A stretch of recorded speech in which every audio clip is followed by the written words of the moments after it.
Hi good evening welcome back to Swapnakkoodu. നമുക്കിന്ന് ഒരു മത്തങ്ങ എരിശ്ശേരി ഉണ്ടാക്കുന്നത് എങ്ങനെയാണെന്ന് കണ്ടാലോ. എരിശ്ശേരി ഉണ്ടാക്കാൻ മെയിൻ വേണ്ട രണ്ട് സാധനങ്ങളാണ് മത്തങ്ങായും വൻപയറും. വൻപയർ തലേദിവസം വെള്ളത്തിലിട്ട് വെക്കും, അതുകൊണ്ട് പിറ്റേ ദിവസം കുക്കറിലിട്ട് കഴിഞ്ഞാൽ ഒരു 4 വിസിൽ കൊണ്ട് വൻപയർ വെന്ത് കിട്ടും.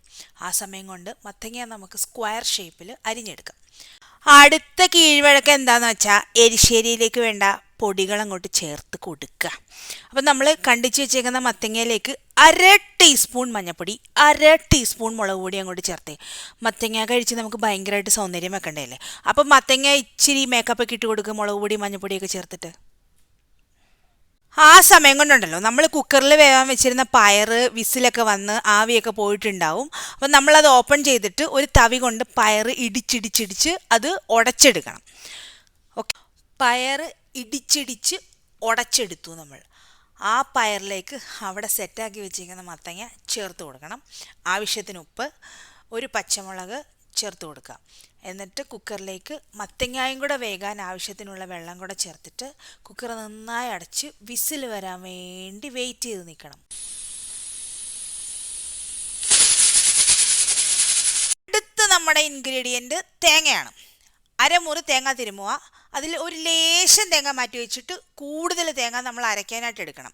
2 വെളുത്തുള്ളിയും ലേശം ജീരകവും കൂടെ ചേർത്ത് നല്ല വൃത്തിയായിട്ട് കുഴമ്പ് പരുവത്തിൽ അരച്ചിടും. അതിനുശേഷം ബാക്കി മാറ്റി വെച്ചേക്കുന്ന തേങ്ങ ഉണ്ടല്ലോ, ഇതേപോലെ എണ്ണയ്ക്കകത്തിൽ തേങ്ങ ഇങ്ങനെ ബ്രൗൺ കളർ ആവുന്നിടം വരെ മൂപ്പിച്ചിടും. തേങ്ങ കുഴമ്പ് പരുവത്തിൽ അരച്ച് വെച്ചു, തേങ്ങ എണ്ണയിലിട്ട് മൂപ്പിച്ചും വെച്ചു. അതിനു മുന്നേ നമ്മൾ മത്തങ്ങായും പയറും കൂടെ വേവിക്കാൻ വെച്ചിട്ടുണ്ടായിരുന്നല്ലോ. അപ്പം അത് വെന്ത് ആവിയൊക്കെ പോയി സെറ്റായിരിക്കുകയാണ്. നമ്മളത് ഓപ്പൺ ചെയ്തിട്ട് ഒരു തവി കൊണ്ട് നന്നായിട്ട് മത്തങ്ങായും പയറും കൂടെ ഉടച്ചെടുക്കണം.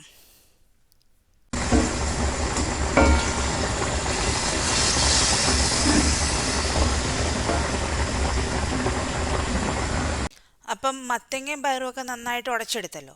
നമ്മൾ നേരത്തെ അരച്ചു മാറ്റി വെച്ചേക്കുന്ന തേങ്ങ ഉണ്ടല്ലോ, ആ ഉടച്ചെടുത്ത മത്തങ്ങയിലേക്കും പയറിലേക്കും ആ അരച്ചു മാറ്റി വെച്ചേക്കുന്ന തേങ്ങ ചേർത്ത് നന്നായി ഇളക്കി കൊടുക്കണം. കാരണം ആ തേങ്ങ നമ്മൾ ചേർത്ത് കഴിഞ്ഞാൽ ആ കറിക്കകത്തിൽ ഫുള്ള് അത് സ്പ്രെഡ് ആവുന്ന രീതിയിൽ തേങ്ങ ചേർത്തതിന് ശേഷം ഉണ്ടല്ലോ അത് നന്നായിട്ടൊന്ന് തിളച്ച് വരണം. നന്നായി തിളച്ച് വെന്ത് ആ ഒരു പയറിലേക്കും മത്തങ്ങയിലേക്കും ആ തേങ്ങ നന്നായിട്ടൊന്ന് മിക്സായി വരണം. അതിനുശേഷം നമ്മൾ മൂപ്പിച്ച് വെച്ചിരിക്കുന്ന തേങ്ങയില്ലേ, അത് ഈ കറിയിലേക്ക് ചേർത്ത് കൊടുക്കണം. കടുക് വറുത്തും ചേർത്ത് കൊടുക്കണം.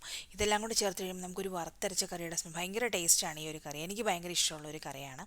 കൂടെ പപ്പടം ഉണ്ടെങ്കിൽ ചോറിനൂടെ കഴിക്കാൻ ഭയങ്കര ടേസ്റ്റാണ്. പിന്നെ ഞാനിപ്പോൾ കുക്കറിൽ നിന്ന് കറി മാറ്റി ചരുവത്തിലേക്ക് ആക്കിയത് എനിക്ക് വീഡിയോ എടുക്കുമ്പോൾ കുറച്ച് ക്ലിയർ ആയിട്ട് കിട്ടാൻ വേണ്ടിയാണ്. അപ്പോൾ എല്ലാവരും ഒന്ന് ട്രൈ ചെയ്യണം. Tata by and thank you for watching.